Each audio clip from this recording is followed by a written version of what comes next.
Hi, students. Hey, since I'm going to be out of town and you guys just learned how to throw, I thought you might want to learn how to trim. You're going to want to trim your pots when they're at a nice leather hard stage, right? Meaning that I'm not leaving fingerprints, but I can't bend this rim without breaking it, right? So it's a nice leather hard stage. But when we pull our pots off the wheel, right, they look like this at the bottom. Not very nice, right? Just kind of chunky, kind of clunky, and they weigh a lot because that's a lot of clay. Remember, we left about 3/4 of an inch down there? And traditionally bowls, because of the rounded interior, have a foot so we can cut the weight away because it has to sit on the wheel flat, but then we have all this extra clay in there. We want that rounded interior because generally we eat out of a bowl with a spoon, and that rounded interior allows us to get to the corners. There aren't any corners. Does that make sense? Yeah, it does. Okay, so we're gonna put a foot on, and this is what a foot looks like, right? And the foot should somehow relate to the bowl.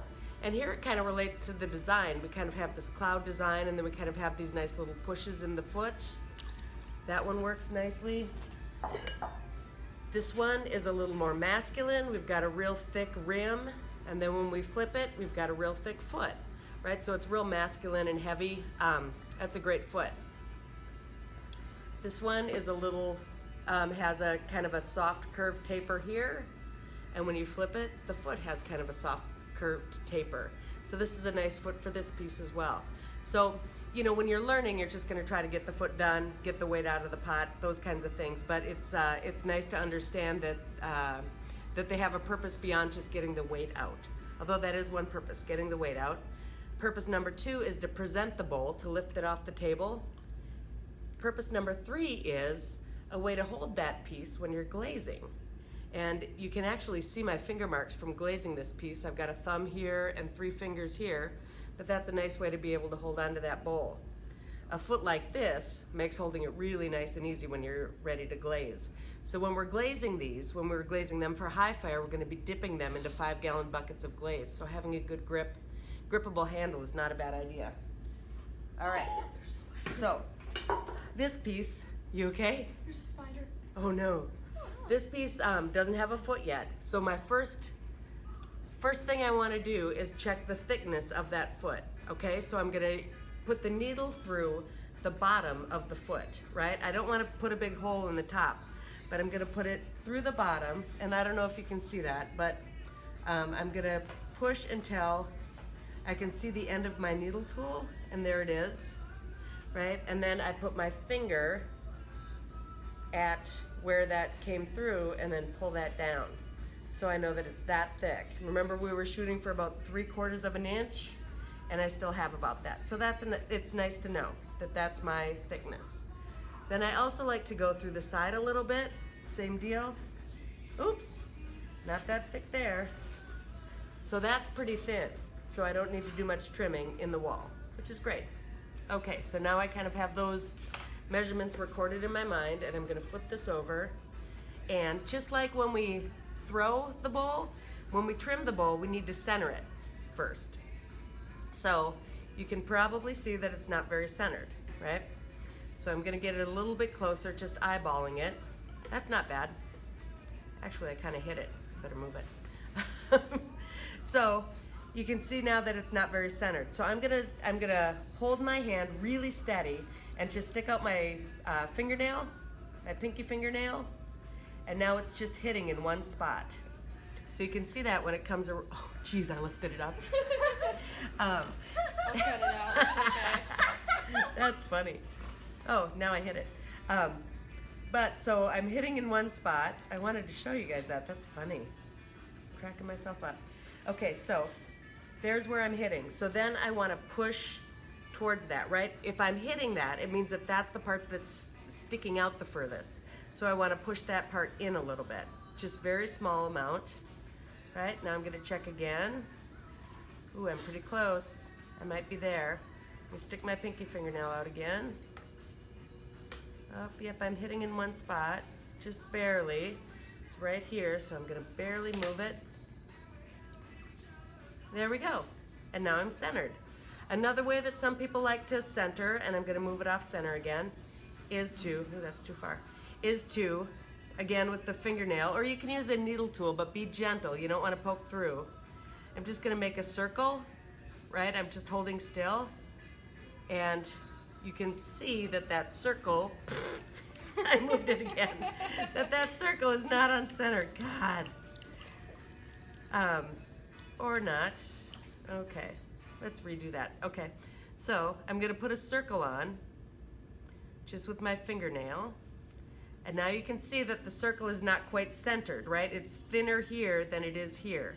So that means that I want the circle to move more towards that. So I'm gonna push it this way a little bit. Oh, I'm really close. Boom, boom, boom. There's my little mark. There, and now I'm on center. So now I could start trimming. That said, there's an easier way, I think, just off center, and it's just called tapping onto center.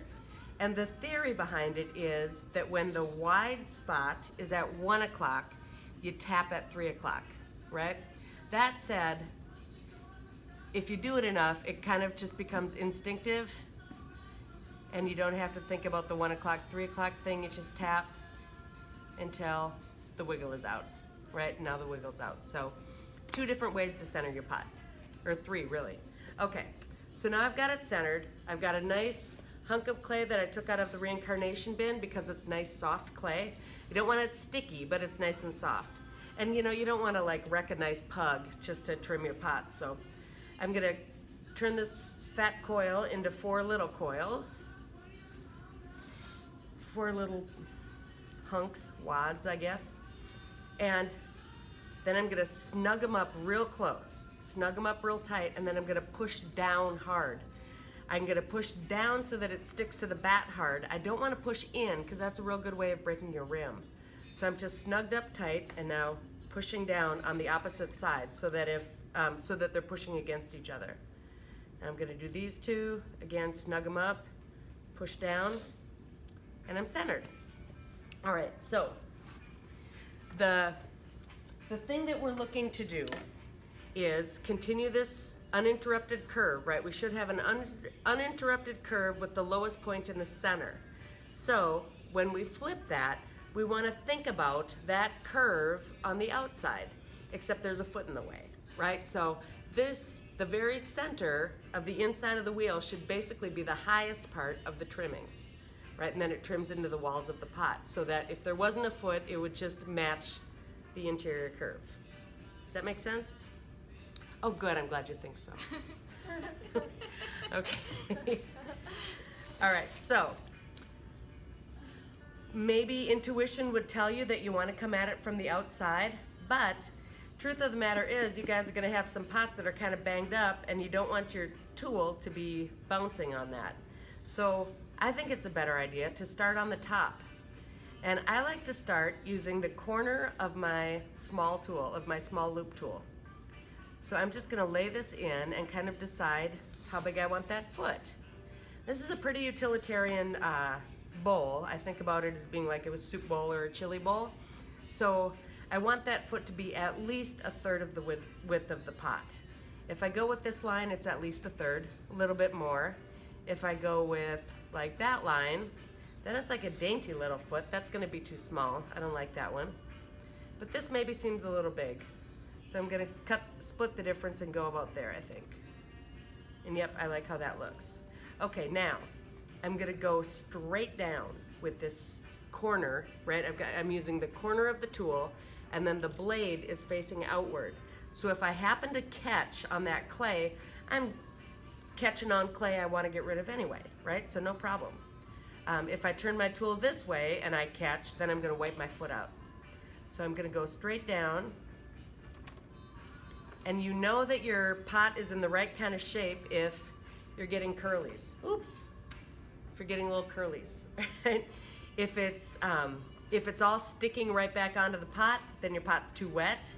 If you're trimming and it's making this noise, right, then that's too dry, nasty. It's gonna be kicking up silica dust all over everybody. You don't want that to happen. So you want these to be a nice leather hard where it's not sticking back on the pot. Okay. So I'm just trimming this away, right? I went straight down, and now I'm going out from that foot. So this is establishing the outside of the foot. I'm liking that. I'm gonna trim this away. All right. Now I can decide how I want the foot to engage with the pot. I've basically gotten all that weight out. I don't want to trim all the way down to the rim, right? I threw that. That should show throwing. This is trimming, and it has to do with that extra weight and that extra ballast that's kind of at the bottom of the pot. Now I can also decide if I want my trimming lines to show or if I want to smooth those. And I kind of have throwing lines in this pot, so I could leave these throwing lines and it would match. And that's all right. Or I could take my silver rib and smooth them, and then that would separate the trimmed part of the pot from the thrown part of the pot. And that's perfectly legitimate too. It's basically whatever you like, how it looks, you know. I'm gonna put a few of these lines back in because I think that blends a little bit better, and I like that. Okay, I'm smoothing the outside of the foot. So, down and out is first. Down, establish the outside of the foot, and out. Get rid of the clay. Now I'm gonna trim the inside of the foot. So, back to the small tool. I'm gonna use the other corner so that the blade is facing in, because I'm gonna get rid of all this clay. That way, if I catch, I'm not gonna go through the foot. So I'm gonna go straight down. All right, there we go. And now what this does is this kind of creates almost like a fire ditch. You know, if there's a big forest fire, sometimes they'll dig a ditch. Because if that fire doesn't have any fuel, it'll stop burning. Well, your tool, your trimming tool, if it doesn't have any clay, it'll stop trimming. So by kind of making this little ditch here, now when I trim from the inside to the outside edge of the clay that's left, I don't have to worry about it catching and going through my foot. Right, so just a nice kind of aggressive pulling that through. And again, remember that we want this to mimic the interior curve. So this is higher than this, right? If that foot wasn't there, it would just blend into that curve real nicely. And then if you remember too, I had about 3/4 of an inch there, right? So I had about this much. I want to leave 1/4 of an inch. So when I go and look at that measure, right, I'm not that far off, but I bet I can take a little bit more out. So I'm gonna give it one more pass. Make my ditch. All right, now I'm gonna make a pass from the inside to the outside. There we go, got that clay out of there. Doll it up a little bit. I like to go over it with my hand just so it has that freshness. Now you can look at this stuff that's on that foot and think, oh, I better trim that off. But for whatever reason, and damned if I know why, but if you lay a flat tool on the bottom of the foot, it always catches. It just does. So rather than trimming this with the trimming tool, I'm gonna put a little bit of water on my finger and I'm just gonna smooth that down, right? Makes a really nice finished foot. And ta-da, that's my foot. But I'm not sure if I got all the weight out. So here's the best trick I've ever learned as far as trimming goes. I'm gonna make a mark on this wad, right? And then I'm gonna transfer that mark up onto the pot. I'm gonna do the same thing on this one, so I'm gonna do it on 2 of my trimming wads. And so I've got 2 little lines on my pot that coincide with those marks. Now I'm just gonna pull these 2, the unmarked wads off, and I'm gonna slide that bowl back and feel the weight, right? And you know, it feels pretty good. It feels pretty good. Good. Yeah. Yeah, I don't think I need to trim it again, but let's make believe I do. Let's make believe, oh, it's still too heavy, right? Or maybe I put my needle tool through again from the outside, and I go, well, I've got that much. Let's make believe I have that much, and I go, oh, but my rim's only that wide. Darn it, I've got to trim some more. Then I'm gonna take these 2 marks that I've put on my bowl, and I'm gonna line those right back up with the wads, Boom and boom. Snug that up. Put my other two wads in there, and it's centered. I don't have to recenter it. What? Can you believe it? I know, it's a beautiful thing. Okay, so that is how you trim a foot. Any questions, ladies and gentlemen? Well, since you poked the needle again in the bowl right here, wouldn't that poke a hole in the bowl? Absolutely it will. I'm going to smooth that out. Why, look. And then also remember that the clay is gonna shrink. So a tiny little hole like the size of a needle hole will generally close up. So, oh man, the fuzz is here. We gotta sign out. See you later.